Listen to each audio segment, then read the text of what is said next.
प्यारे बच्चों, जय हिंद। आपका हमारे YouTube चैनल में हार्दिक स्वागत है। आज हम कक्षा 6वीं विषय गणित के अंतर्गत नई पुस्तक गणित प्रकाश में अध्याय 2 रेखाएं और कोण में कोणों की तुलना पढ़ेंगे। साथ ही पेज 23 में आइए पता लगाएं कि सभी प्रश्नों के हल देखेंगे। आपने इस अध्याय में बिंदु, रेखाखंड, रेखा, किरण और कोण की परिभाषा अच्छे से पिछले वीडियो में समझ ली होगी। यदि नहीं देखा तो अच्छे से समझ लें।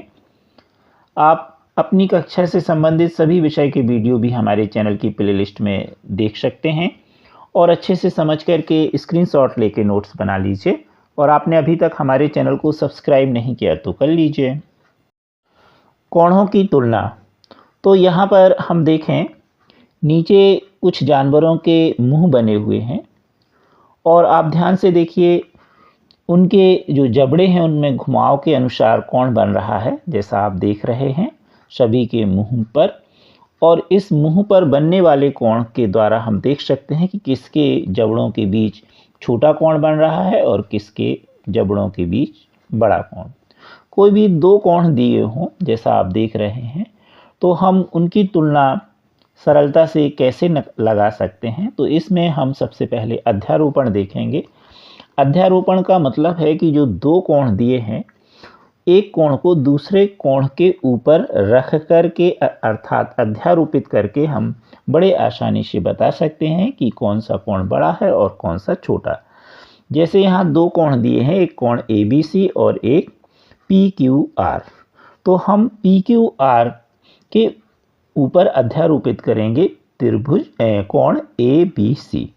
तो हमने PQR के ऊपर अध्यारोपित कर दिया ABC। इसलिए यहाँ पर ध्यान से देखिए, शीर्ष Q किसका है? PQR का, और B किसका है? ABC का। इसलिए यहाँ Q और कोष्टक में B, यानी दो शीर्ष हो गए, एक इस कोण के लिए एक इसके लिए।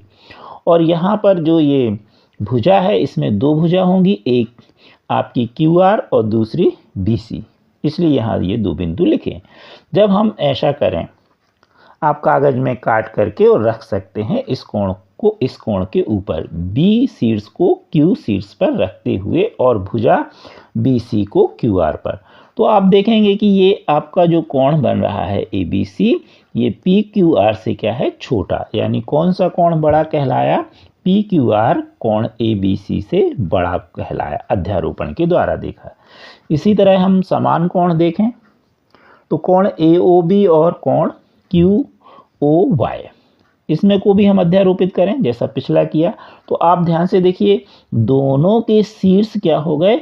एक से, और साथ में ये जो भुजा है QB और OB और OY, ये कैसी हो गई? एक ही। और साथ में ये वाली जो भुजा है OA और OX, ये भी देखिए एक दूसरे के ऊपर, यानी एक उभयनिष्ठ के रूप में हो गई, अध्यारोपित हो रही है, एक दूसरे को पूरी तरह ढक रही है। तो इसका मतलब कोण AOB कोण XOY के समान है। तो यहाँ पर यही चीज लिखी हुई है कि अध्यारोपण की दृष्टि से जब दोनों कोण की उभयनिष्ठ शीर्ष और दोनों कोणों की दोनों भुजाएं एक दूसरे पर अध्यारोपित हों, अर्थात एक दूसरे को ढक लें, तो उस स्थिति में जो कोण होंगे वो समान होंगे। आइए पता लगाएं पेज 23। प्रश्न पहला, एक आयताकार कागज को मोड़िए। अब घुमाव, यानी जहां पर मोड़ है उसके निशान पर एक रेखा खींचिए। घुमाव और कागज की भुजाओं के बीच बने कोणों के नाम दीजिए, उन कोणों की तुलना कीजिए। आयताकार कागज को घुमाकर विभिन्न कोण बनाइए और उनकी तुलना कीजिए। यह भी बताइए कि इनमें से कौन सा कोण सबसे बड़ा है और कौन सा कोण सबसे छोटा। इस तरह एक कागज लीजिए और उसमें यहाँ से जो सरल रेखा है, यहाँ से आपको मोड़ के कोण बनाना है। अब हम मोड़ के निशान PQ और भुजाओं द्वारा बने जो कोण हैं उनको देखें। तो कोण देखें APQ, APQ यानी ये वाला कोण। कोण BPQ यानी ये वाला कोण। कोण DQP ये वाला कोण। कोण CQP यानी ये वाला। ये चार कोण हो गए। अब इनमें जो सबसे बड़ा कोण होगा कोण पी क्यू और यहाँ पर सी क्यू पी, यानी ये कोण और ये कोण कैसे होंगे? बड़े। जब हम कागज को मोड़ेंगे, अध्यारोपित करेंगे तो हमें ये कोण बड़े मिलेंगे। ये कोण इससे बड़ा और ये वाला कोण इससे बड़ा, तो ये दोनों बड़े कोण होंगे। अब ये दोनों बड़े हैं तो निश्चित तौर पर ये दो छोटे होंगे। कौन कौन से? बी पी क्यू यानी ये वाला कोण और कोण डी क्यू पी यानी ये वाला कोण। तो ये दोनों सबसे छोटे होंगे और ये दोनों क्या होंगे? सबसे बड़े कोण होंगे। प्रश्न दूसरा, प्रत्येक स्थिति में बताइए कि कौन सा कोण बड़ा है और क्यों। पहला है कोण ए। प्रश्न दूसरा, प्रत्येक स्थिति में बताइए कि कौन सा कोण बड़ा है और क्यों। पहला प्रश्न है कोण AOB या कोण XOY। चित्र देखें हम तो AOB यानी ये पूरा कोण। अब देखें हम इसी का दूसरा कोण XOY। तो XOY चित्र में आपको दिखाई दे रहा है ये वाला। तो ये कोण AOB से क्या है? छोटा। तो बड़ा कोण कौन कहलाया? AOB। इसी का दूसरा प्रश्न है कोण AOB या XOB। तो AOB तो आपने देख लिया पूरा होगा। अब XOB यानी ये वाला कोण, और ये कोण कैसा दिख रहा है आपको? छोटा। तो निश्चित तौर पर इस बार भी कोण AOB बड़ा होगा। इसी का अगला है तीसरा कोण XOB या कोण XOC। तो XOB यानी ये वाला कोण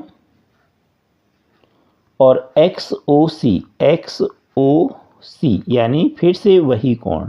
तो ये दोनों कोण कैसे कहलाएंगे? समान। क्यों?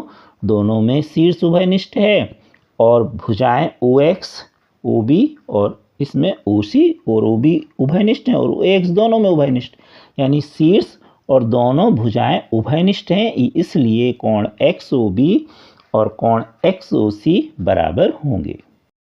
प्रश्न तीसरा, कौन सा कोण बड़ा है? XOY या AOB? कारण सहित बताएं। तो पहले हम देखें XOY यानी ये कितना कोण? यहाँ से यहाँ तक। क्लियर हो गई बात। अब देखें AOB यानी ये वाला कोण। तो कौन सा कोण बड़ा है ये हमें बताना है। तो सबसे पहले देखें XOY और AOB में कोण AOY यानी इतना भाग उभयनिष्ठ है। क्लियर हो गई बात। अब देखें हम XOA यानी इतना कोण, ये वाला कोण बचा और AOB के लिए कौन सा कोण बचा? YOB यानी ये वाला कोण। तो ये वाला जो कोण है आप देख रहे हैं, इस कोण से कैसा दिखाई दे रहा है? बड़ा दिखाई दे रहा है। यानी कोण XOA कोण जो है YOB से बड़ा है और ये तो उभयनिष्ठ है। तो अगर आप ये बड़ा है और ये छोटा है तो निश्चित तौर पर XOB जो है वह बड़ा कोण होगा।